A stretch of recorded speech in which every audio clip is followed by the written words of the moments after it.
अस्सलाम वालेकुम। आप देख रहे हैं किचन विद सबा आरिफ। उम्मीद करती हूँ आप सब ठीक होंगे। आज हम बनाएंगे biscuits, no oven no egg.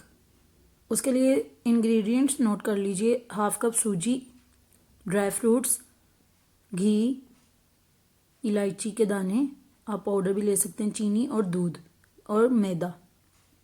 सबसे पहले आप सूजी डालेंगे मैदे के अंदर और उसे अच्छे से कर लेंगे मिक्स। इलायची के दाने,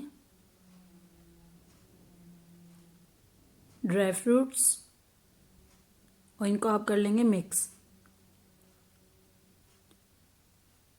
मिक्स करने के बाद अब आप इस पर घी डालेंगे। ये मैंने 3 टीस्पून डाला है और आप ज़रूरत पड़ने में हम और भी इस्तेमाल कर सकते हैं।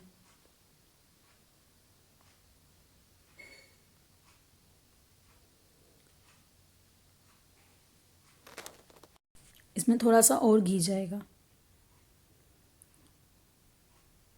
तकरीबन 2 टीस्पून मैंने और डाला है और इनको अच्छे से हम कर लेंगे मिक्स। ये सारी चीज़ें आपस में यकजां होनी चाहिए। ये देखिए। अब आप दूध के अंदर चीनी हाफ कप डालकर अच्छे से मिक्स कर लेंगे। इन दोनों को मिक्स करने के बाद ये जो आपने मिक्सचर तैयार किया था उसमें डालेंगे। अगर आपकी चीनी डिज़ोल्व नहीं होती तो आप इन दोनों चीज़ों को गर्म कर सकते हैं, तो चीनी अच्छे से डिज़ोल्व हो जाएगी। तो अब आपने डो बनानी है, इसको अच्छे से गूंद लेना। इस तरह से गूंदना जैसे आपका आम घरेलू आटा गूंदा जाता, उस तरह से गूंदने से। जब हमारी डो अच्छे से गूंद जाएगी तो फिर वो इस तरह का होगा। जैसे आपको मैं एक बिस्किट बना के दिखाती हूँ। ये देखिए। जब आपकी इस तरह से डो रेडी हो जाएगी तो फिर आपने 15 मिनट के लिए इसको रेस्ट पे रख देना है। डो को रेस्ट करने के बाद अब ये देखिए हम बिस्किट बना लेंगे। गोल बनाकर आप किसी भी तरह से शेप दे सकते हैं, ये आपकी चॉइस है। इस तरह करने के बाद आप फोक लें और उसको थोड़ा सा प्रेस करें और फिर थोड़ा सा दबा दें तो ये आपका डिज़ाइन बन गया। स्क्वायर, रेक्टेंगल, किसी भी शेप में आप बिस्किट्स बना सकते हैं। अब मैं आपको गोल बनाना सिखाऊंगी।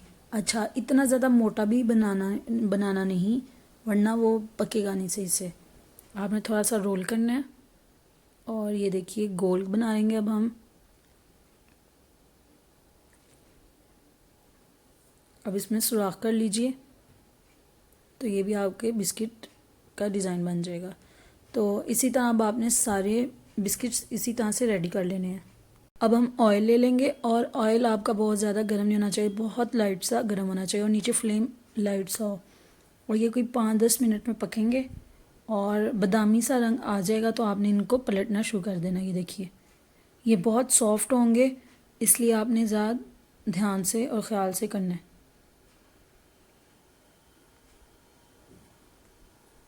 दूसरी साइड पलटने के बाद इनको कलर आ चुका है। अब हम इनको निकाल लेंगे।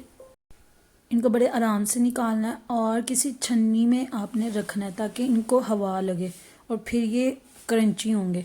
तकरीबन आधे घंटे के लिए आपने इनको निकाल कर छोड़ देना है और फिर इंशाल्लाह आपके बहुत क्रंची बनेगा। और फाइनल लुक ये रही। और मेरे चैनल को सब्सक्राइब कीजिए, मुझे दुआओं में याद रखिए। अल्लाह हाफिज़।